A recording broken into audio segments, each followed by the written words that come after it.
இப்போ ஒரு சாங்ஸ் பாடும். அது வந்து ஒரு டியூட்டரில் பாடுது. கியா கம்பெனியோட காருக்கு வர டியூட்ரு. ரொம்ப ரேரு, நமக்கு கிடச்சிருக்கு.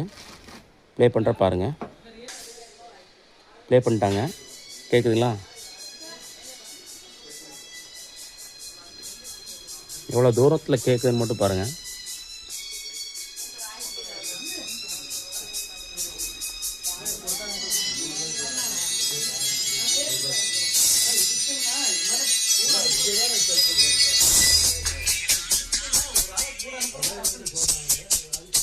இதுதான் அந்த டியூட்ரு.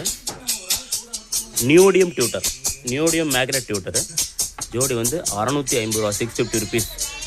கொரியர் எக்ஸ்ட்ரா வரும். இது நம்ம கஸ்டமைஸாக நம்ம எங்கே வேணாலும் ஃபிட் பண்ணிக்கலாம். ஹோம் தேட்டரில், ஸ்பீக்கர் பாக்ஸில், காருக்குள்ள எங்கே வேணாலும் நீங்கள் ஐடியா பண்ணி மாட்டிக்கலாம். பாஸ் பண்ணிட்டேன். ப்ளே பண்ணுறப்ப வேணுங்கிறவங்க ஸ்க்ரீனில் தெரிய நம்பருக்கு வாட்ஸ்அப் பண்ணுங்கள்.